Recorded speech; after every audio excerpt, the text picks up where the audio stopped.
I am on Facebook and LinkedIn currently. I'm in the middle of redoing my entire website.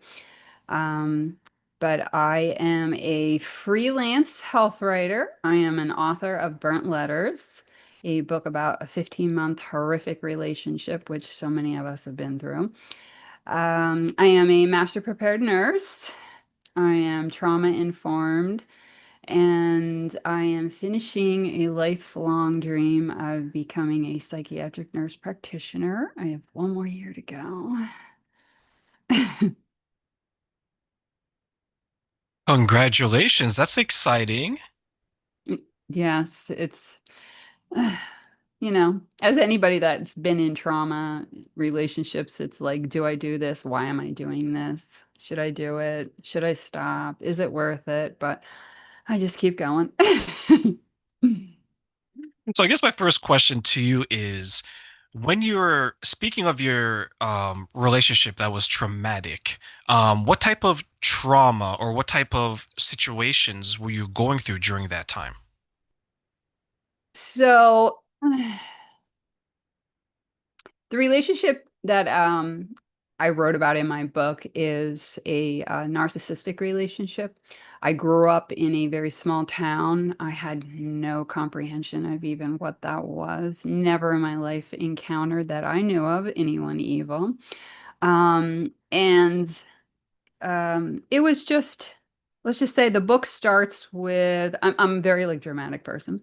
So the book, of course, is about my life. And it starts out with a gun to my head. And honestly, I was not even like afraid of dying. Like this person had me so manipulated and my mind was just such a mess that I was just like I believed everything they said. And I mean, I'm not a dumb person. I was a nurse. I put myself through school, I'm so it's not like these types of people prey on the weak, or a lot of people think, oh, if you're in a bad relationship, you're uneducated, you're not smart, you're, a drug addict, you're homeless, whatever, you deserve it. But evil people seem to prey a lot of times on successful people or professionals. Um, so this relationship was all about relearning boundaries, what a healthy boundary is, what a healthy boundary is not, because through the course of this relationship, I was in therapy, thank God, and learned a lot about my past life as a child and realized, wow, I was in a really toxic home growing up and didn't even know it. The things that we can learn about ourselves when we look inward and out instead of outward, right? Yeah. So the book is like it starts out with this. It's like goes back and forth between my past, my childhood, and the relationship and all my past relationships and kind of tying it all together. And it ends with me leaving. So book two, I was hoping to get out by January, but I'm also in school and writing and everything else. So it's either going to be next year sometime, maybe the end of the year. But it is about after I left. And then anyone who's ever been in a bad relationship and then leaves realizes you don't just leave it. Yeah, you go back. So it's all about that because that's the thing, like with relationships, it's us, really. There's something in us that's broken or not fulfilled or that we didn't even realize. And we have to look within ourselves and be like, whoa, what's going on? Why are we allowing these types of people to tell us what our worth is and what we're about, who we are, what we can do? I mean, we have to learn all these lessons within ourselves. So, I also I'm starting workshops helping people to be able to write their story. If they want to publish it, they can. I mean, most people don't want to publish a book about toxic relationships, which I kind of don't recommend, but I do because let me just tell you, there's a lot of people in my family don't talk to me anymore. But, you know, um, the purpose of writing about my relationship and my childhood was because I have encountered so many people in my life who, once you've been in a bad relationship, you're just like you have that like sense when you're talking to somebody that they've been through something similar. And I've talked to so many people and they're just like, "Oh my gosh, you have so much knowledge and so much wisdom on this. You've been through this. You should write a book. You should, teach people." And I'm like, "Well, I don't know anything. What are you talking about?" So, um, I've been very honored and humbled by the reviews on the book, on how people have said it's like you're literally writing about my life. I feel like you stepped inside of my brain and y- you wrote what I was living. So that was why I exposed things about my life that not a living person, even my best friends, didn't even know about me. Um, to help others.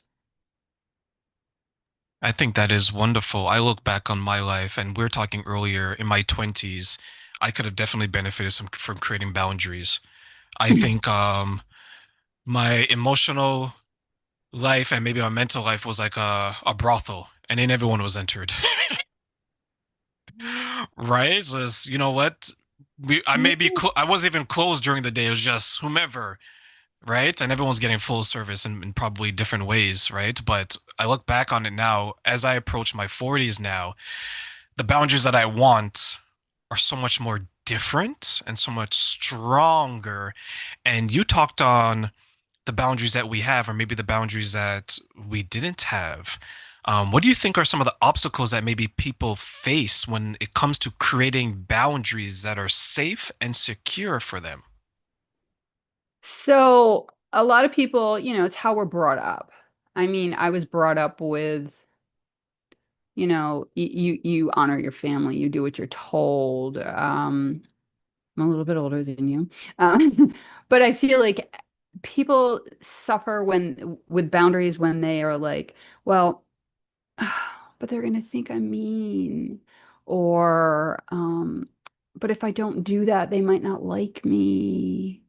Um, or, well, they did this favor for me. I kind of like feel like I owe them this.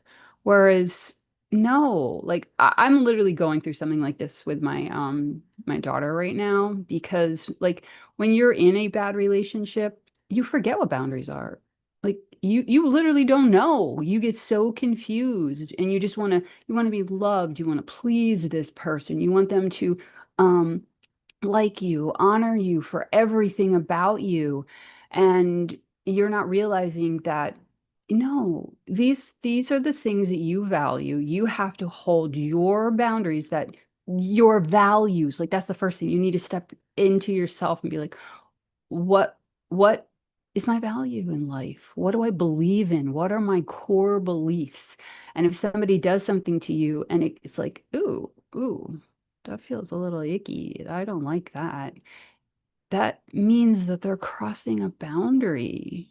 But we don't know that if we don't know what a boundary is. We're just like, oh, maybe I'm just uncomfortable, because they teach you like, oh, well, success is where the uncomfortable start, like when you're uncomfortable, oh, you're breaking your comfort zone and you're doing something that's good. Not always. Not always. So I would say the first thing you need to do is learn deep within yourself. Take some kind of a class about what are my core values in life? What do I believe life is? Like for me, I believe we're all placed here to help one another. That's it. We are here to help one another. We are here to, if someone is down and out, it is your job to teach them whatever it is you can and help them. I don't care who you are. I don't really care. I don't care if you are a homeless person, if you are the CEO of a multi-billionaire company. when it comes down to it, we are all the same. I'm a nurse, so we are all, you slit us open, we all have blood, guts, bones, flesh. We are all the same, flat out the same. No matter if we have money or we don't, or where we came from, we're all the same. So you need to figure out what are your values? What is the core thing that you believe in life? What do you feel like your purpose is?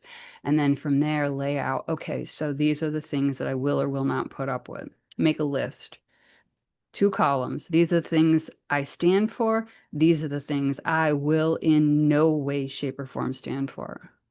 And if somebody crosses those boundaries, you just respectfully go, hey, like, I'm really sorry, but I feel like this is something that, I don't believe in, or, you've hurt my feelings. If they come at you and attack you, that's definitely a red flag. And you need to realize that the reason we have boundaries is to protect ourselves. So if somebody crosses this boundary and they don't respect that, bye. That makes room for people who will value you for who you are and make room for your tribe. I remember someone shared with me that they were, I think at the time, late 40s, Christina. And they're very sure that, okay, I want to create boundaries and things like that. And then they felt that their boundaries was keeping them alone because they were used to a certain amount of attention, even though those people weren't right for them. Now that they created boundaries, the pool shrinks. Like anything, right? Like the Tyrones and the Teresas are not knocking on your doors anymore, right? Like you've protected yourself with the electric fence. So what they did is they started to go back, as you mentioned. They said, okay, you know what? Let me start accepting any and everyone. And I bring this up because they felt as they were getting older that maybe they weren't going to find love again.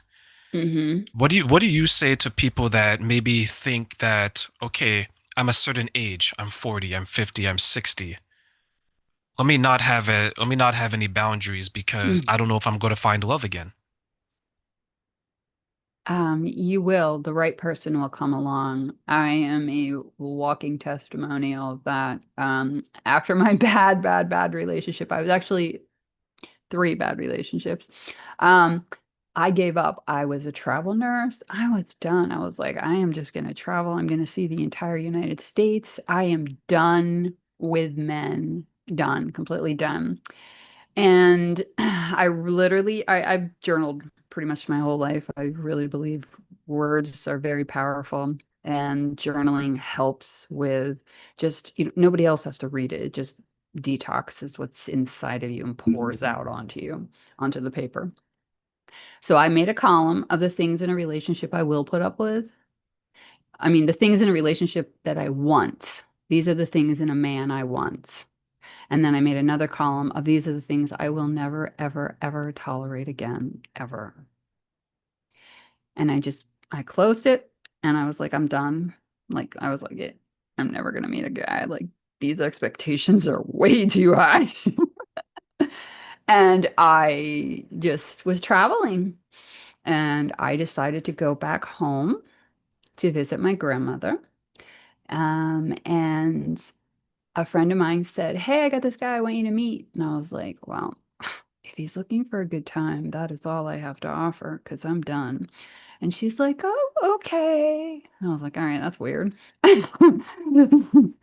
So I went and I met him, and it was like, we just like clicked like that. He was like literally like somebody just went on every single thing I said I wanted in a man. And I was like, yeah, I'm just gonna take this slow because I've been down this road before. We're gonna just take it slow. And we actually dated. I actually took an assignment closer to his house, and then he's retired Navy chief. So he was in school and he had the ability then to travel with me. So I said, pack lightly, because if I don't want you here anymore, bye bye. But we traveled together. We got to know each other. I mean, that's the best way to get to know somebody is travel. And we were together for 3 years. And during COVID, we actually ended up getting married. Now, he's not perfect because nobody is, of course, but you just have to hold your grounds. Like you will find someone.